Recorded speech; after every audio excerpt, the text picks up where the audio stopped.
Hello, everyone. Welcome into another episode of Bull Breakdowns here on the Guilty as Charged podcast YouTube channel. My name is Alex, as always, here with someone who's been at training camp live in person, Los Angeles, San Diego, probably soon Brazil, I assume is in the plans.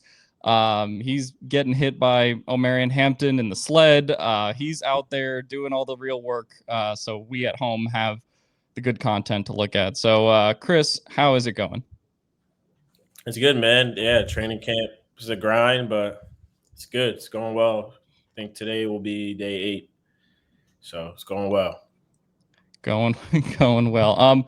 It's been an interesting training camp to start. Obviously the first day you guys were there, Mike Williams decided to retire the day after, the team reported. And since then it's been an interesting journey, I think, with the wide receivers. Just as a whole, you have Quinton Johnston kind of making his presence felt at training camp, Trey Harris ending his holdout. And this week, you get two really good San Diego practices from Keandre Lambert-Smith. Where do you kind of stand on the wide receiver room right now, and how have your kind of thoughts changed on what the team should do, I guess, over the last week or so here? Yeah, I mean, I think with the wide receivers, it's interesting because the Chargers never really, yes, they had hoped Mike would be great and, you know, potentially be his old self. The thing is, like, if they really loved Mike, right, they could have got Mike last year at the deadline. You know what I Right. mean? I think Mike was here, one, because of the relationship with Justin Herbert, the potential for him to maybe be what he was before that ACL tear in Minnesota. But at the end of the day, they weren't, like, all their chips weren't in Right. like the Mike Williams basket. Like, they were very much prepared. They weren't prepared for this, but they were prepared by default because they Mm, drafted Trey, drafted Keandre. They love Quentin.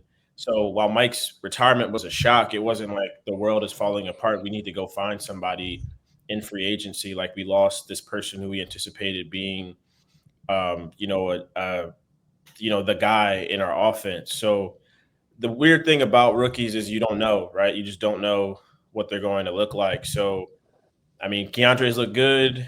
Trey's looked good. Quentin looked great. Has looked great. He had a drop in San Diego, but he's looked great. Other than that, and for me, I'm really like camp is camp. I don't put too much stock into. right.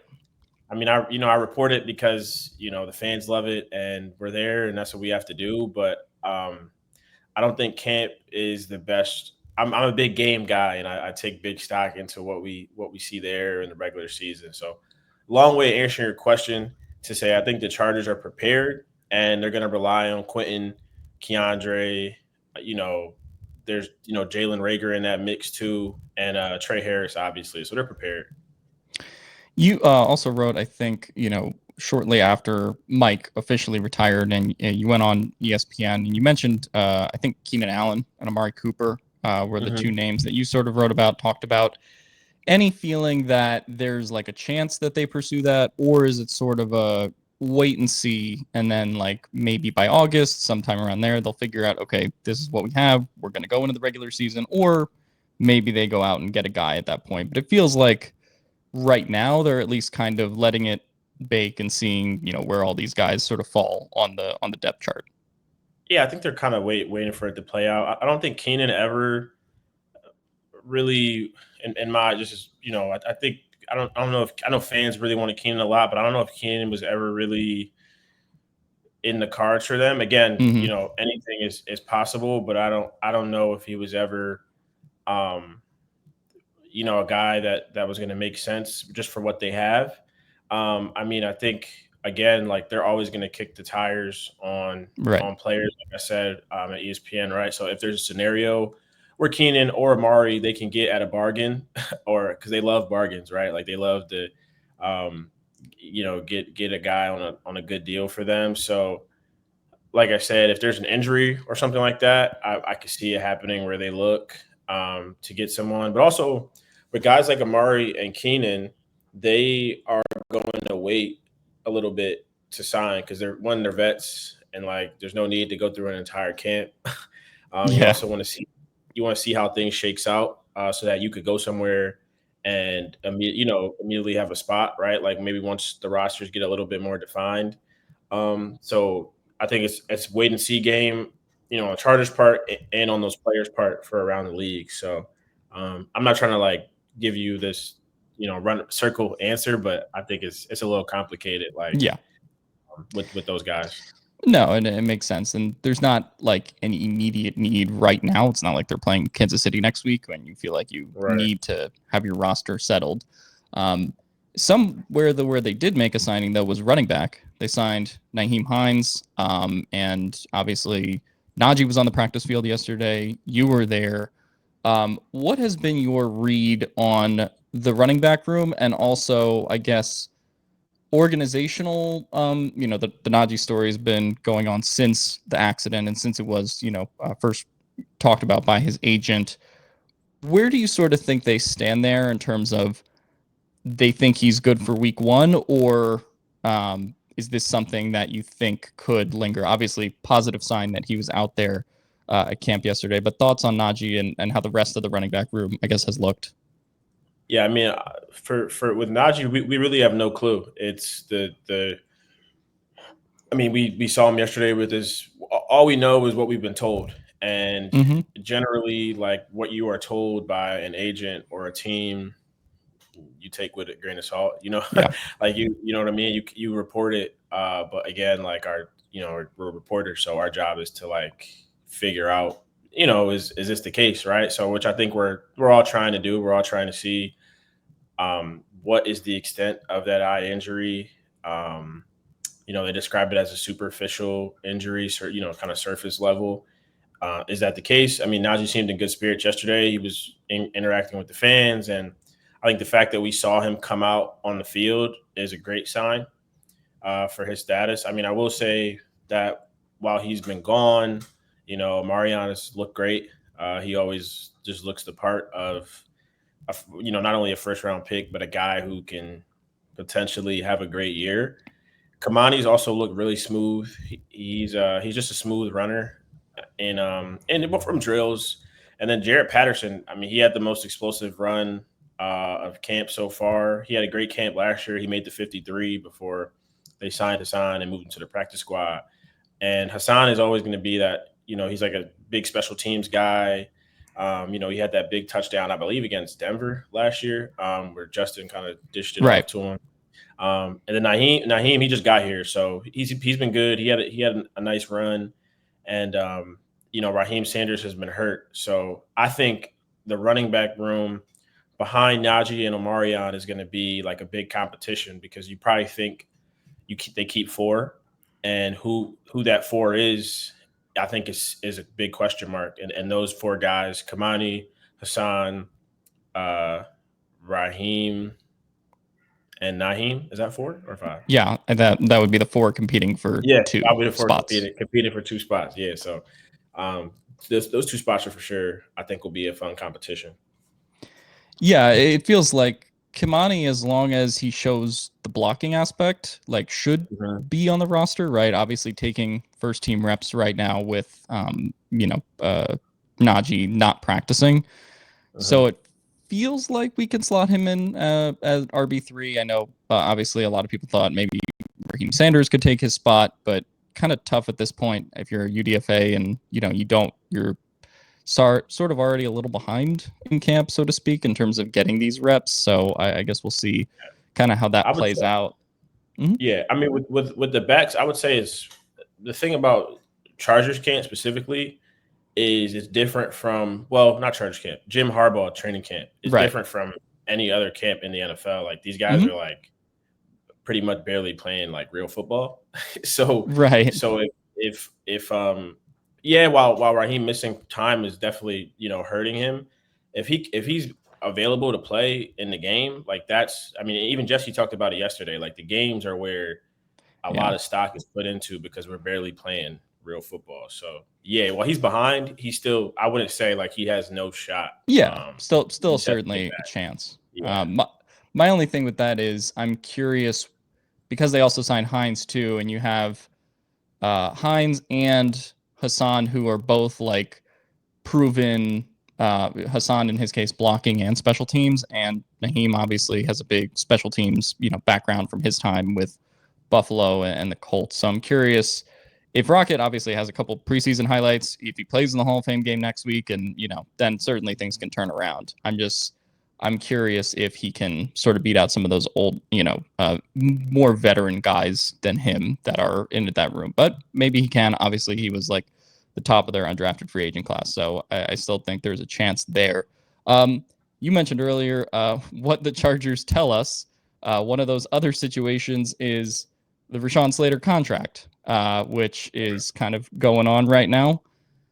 Greg Roman said he wasn't injured. And then Jim Harbaugh said he is injured and working through something. What do you make of how that has gone down, and any indication that we're closer to a contract, further away from it? Thoughts on how that's all played out? Yeah, I mean it's overall just a weird situation, especially because like you said, the offensive coordinator said he wasn't hurt. The next day, Jim said he was hurt, and it seems like he is working through something on the sideline with trainers each day that he's missed these last few practices. It doesn't seem like it. If the question is that I asked Joe Ortiz, like when he talked to us a week or so ago, was like, what is the holdup? Mm-hmm. Kind of said, these things always go this way and blah blah blah blah blah. But most of the other top tackles in this class are signed. I mean, Micah Parsons is going through, as far as top players in this class, Micah Parsons is going through his whole thing in Dallas too. But it doesn't appear Rashawn is holding out, and I know the Chargers definitely want to get a deal done, and Rashawn doesn't seem to be upset at all that there isn't a deal done yet. But he was non-committal about playing week 1 if a deal isn't done. He didn't say he wouldn't play, but he didn't say he would. He said it will cross that bridge when we get there. I think not expecting to get to that bridge. So we'll see. It's definitely a strange situation. Yeah, and also just you're trying to kind of orient this offensive line and figure out where Bozeman and Zion are playing. Ideally, you would want all 5 of those guys kind of getting the most of the reps that they can in camp. Obviously, Slater's not someone who needs reps in the way that like a rookie or somebody like that needs reps at this stage in his career. But in a year where the offensive line performance is particularly important and they have reworked some things, you would kind of want him there. Not that it's super necessary, kind of like we said. Any individual, I guess, surprise players so far, offense, defense, wherever you want to go, that you just think have been lighting it up? I mentioned KLS earlier, who had the 2 big San Diego practices that have sort of vaulted his stock. But any other offensive or defensive players that have stuck out to you?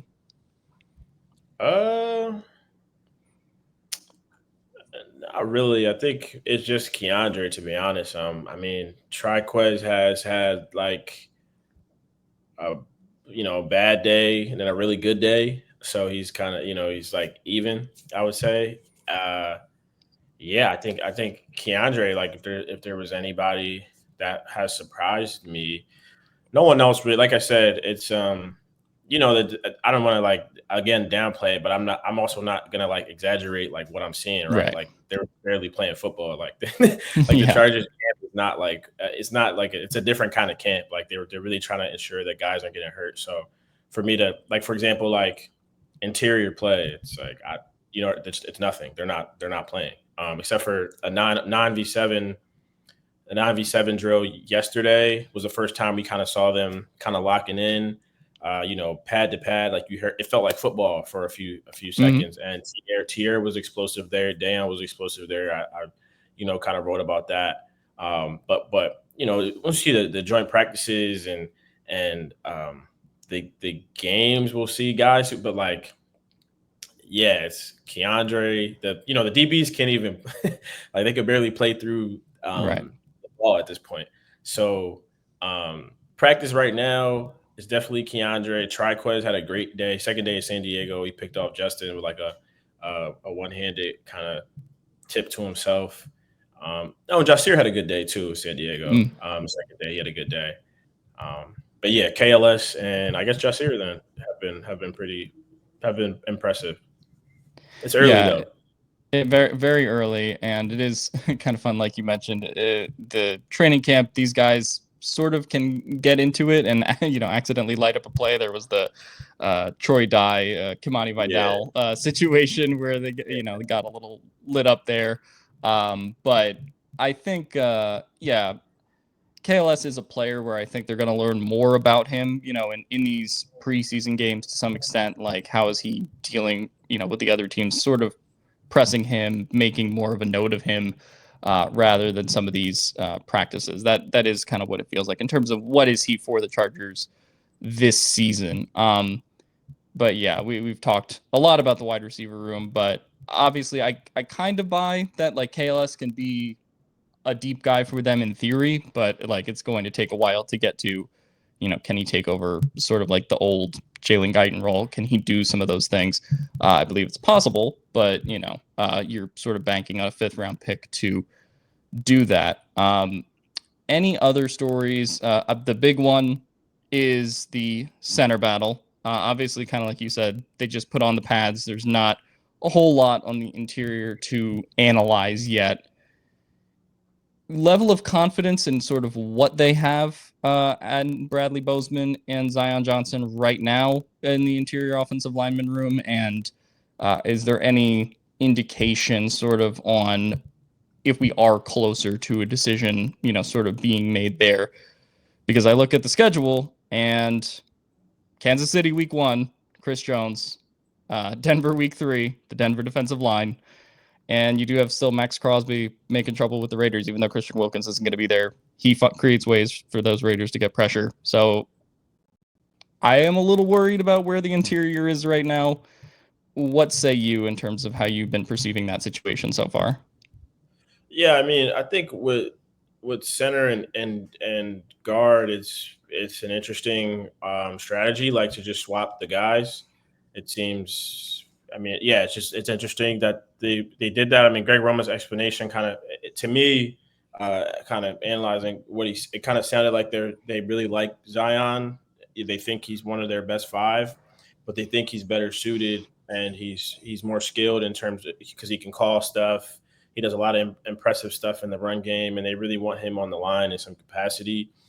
And uh, Bradley, in March at the owners' meetings, Jim Harbaugh said that Trey was leading the pack at guard, but the other day he said that in a perfect world, Trey is their swing tackle. So Mm-hmm. for all intents and purposes, it's while Zion and Bradley both have been switching off at center, it sounds like it's Zion at center and Bradley at guard. Like if I had to bet my life on everything, I'm not a betting person. That sounds like what it'll be, barring anything unforeseen, right? Greg keeps saying the competition is open and mentions Jamari a lot at that guard spot, but I think the plan is for it to be Zion and Bose, barring anything unforeseen. Now they've definitely been swapping out, and I don't know. We'll see, right? Like maybe center unlocks something for Zion. We see a different player, maybe Bradley, or if somebody else takes that job at guard, we see a different version of that interior. But I will say that I think Makai helps a lot, particularly in the run game. I think people should feel good about him there for that rushing offense. And when you have 3 really solid guys, it makes things look different. It makes the line look maybe better, a lot better. And so, yeah, that's my take on the interior. I think it'll be. I think while they're saying there's a battle, I think we know who they're going to be, barring Mm-hmm. any surprises. Is my analysis. Right. That is kind of. It looks like I guess the take the whole time has been they want Zion to work out, and then as Jim said in that Chargers Weekly interview, hey, we can always go back, I guess, to the one from last year where it was Bradley at center and Zion at left guard. You caught a lot of flack from the internet and from Chargers fans for predicting 9-8. I Oh, wasn't that far off. I predicted 10-7. You're fine. But it has obviously nothing from training camp, but like you said, has changed your mind on that. But anything that you're looking at the Chargers roster that kind of makes you think they can overperform that prediction, and anything that sort of makes you think, okay, these would be the reasons that they would also underperform? I mean, yeah, they could obviously overperform the prediction. I think Mm-hmm.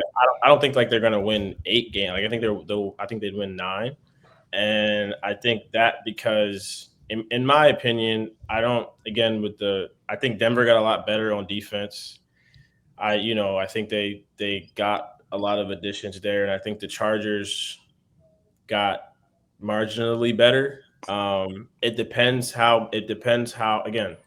depends what Omarion looks like. It depends what Trey looks like. Like there's a lot of stock in like rookies, and Mm-hmm. so it really depends on how these guys look. And so if let's say Trey does what Ladd did last year, and let's say that Omarion is, I don't know, like one of the better backs in the league, then obviously they would overperform that Right. and let's say the offensive line is stout this year, right? Then obviously they would overperform that. But in my mind, last season the Chargers, going into that Texans game, the national thing was the Chargers are going to beat the Texans. Like Mm-hmm.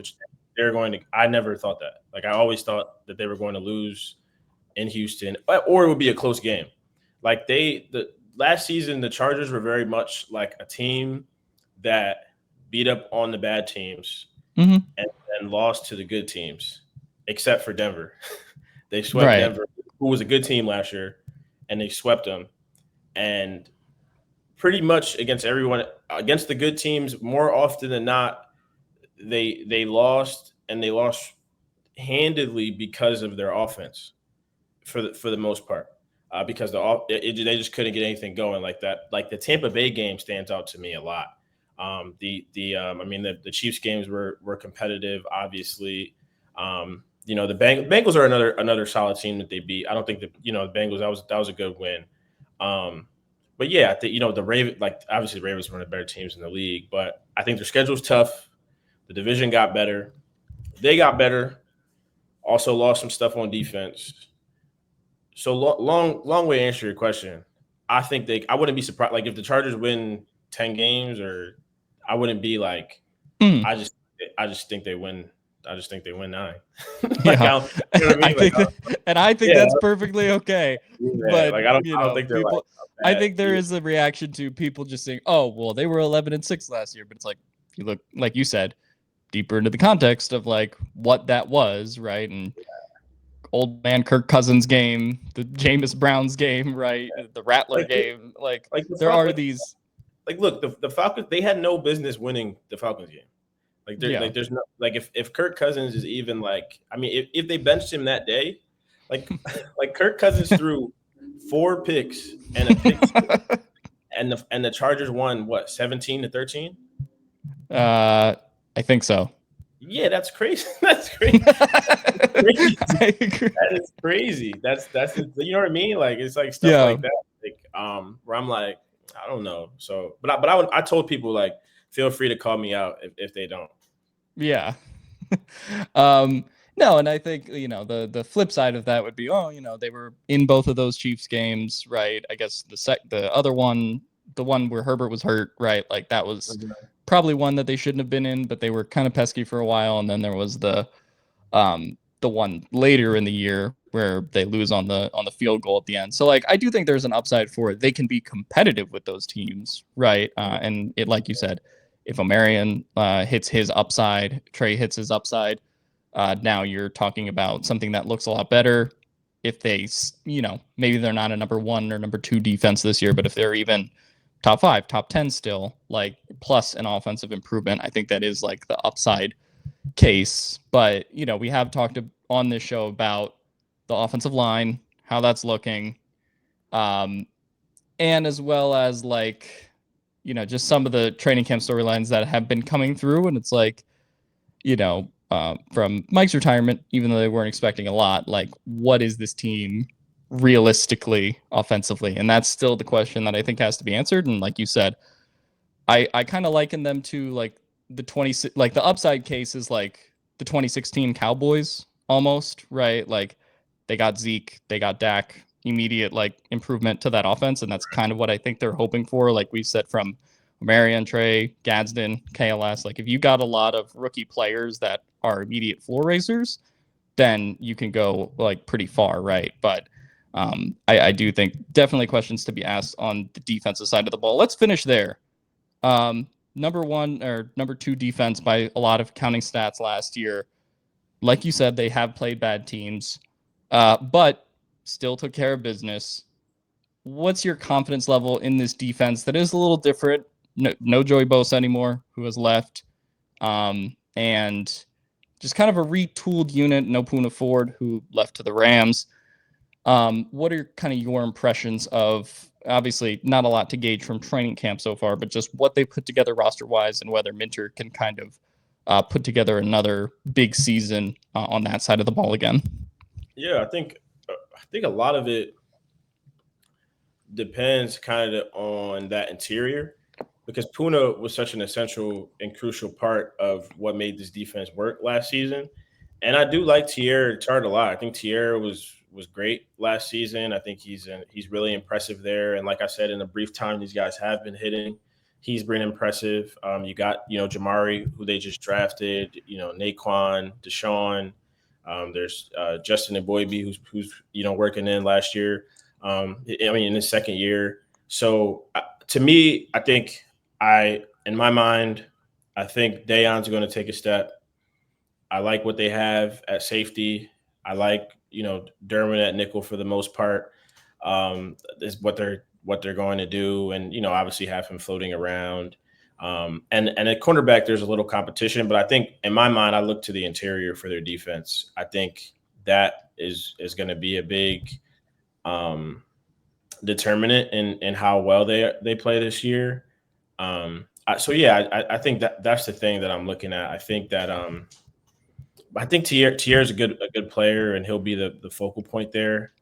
But the depth behind him. So we'll see. Outside of that, I think I'm pretty confident in the other spots on defense in my mind. And maybe they're not what were they, league leading in points allowed per game last season. Maybe they're not that, but in my mind, I don't expect like them to be a bad defense. Right. Yeah. I don't expect them to be number one, number two defense simply because, kind of like we said before, they're playing better teams. But if they are still in that range of like top 5, top 10, then I think with a little bit of offensive improvement, like we were talking about, I think the ceiling certainly is there. I am curious about like their pass rushing situation, right? Obviously, Thule taking a bigger role there. He talked about how he wants to get paid like TJ Watt. So he's going to need some sacks to do that. And then they re-signed Bud Dupree, extend him, and draft Kyle Kennard. So a little bit of a different edge room. Any kind of takes on how you think that's going to shake out here? And I guess confidence, just because last year was a little bit of a down year for Khalil. Like, again, down year relative to what Khalil's expectations are compared to his 2023 season that he had with the team. And you do have an edge rusher who is amazing as Khalil is 34, 35. Do you think that they've done, I guess, the best job that they can to kind of supplant this room around him and, be able to get to the quarterback, which too many times last year, obviously, they weren't able to? Yeah, I think so. I mean, I think with Khalil, just the thing with Khalil, it was definitely, we can call it down here. I think that's the least sacks, ties the least sacks he's ever had, but he was hurt a lot of last year. Right. And the flip side of him being hurt is you could say, oh, is that a trend? He's getting older. Like, is he going to be hurt a lot this year? That I couldn't tell you, right? We'll see. But the last time we saw Khalil, he had 2 sacks and 4 pressures against the Texans. Like, he was, I think so. Yeah, he was a huge disruptor in that game, and he's been in the facility all off season. He's motivated. He looks, again, it's hard to tell, but he looks quick. He had a couple would-be sacks the other day in the in camp where they're not really. You're a little bit of a training camp hater. It's yeah, kind of. I am. I'm a little bit. I am, man, because the people get so invested in like this stuff, and I just it's my job, so I don't want to like rain on people's parades, but like especially this camp. Like, this is not like when I was in Baltimore or like Atlanta, like maybe okay, you could put some stock into what we're seeing, but like they're not playing football. Like they're like Right. But yeah, so I think I wouldn't be worried about Khalil or Thule, to be completely honest. I think Thule is ready for this. I think Thule led the group in sacks last year. I think he's prepared to take this next step. And as far as Bud and Kyle, we'll have to see. I think Kyle's obviously the big question mark there, right? In terms of what we'll get, and we'll have to see through camp, through these preseason games, and the regular season what that'll be like. But on paper, I like what they've done for sure. I like what they've done. All right. That is it for today, guys. Kris, thanks for joining the show. Have fun at training camp today. I know you'll be watching intently with how much you love training camp. But thanks for coming on, Kris. Yeah, first game in a week. So you're going to be, I assume, in Ohio for the Hall of Fame game and all the stuff that goes down there. So you can follow Kris's stuff on ESPN as always, and see you guys next time. Bolt up.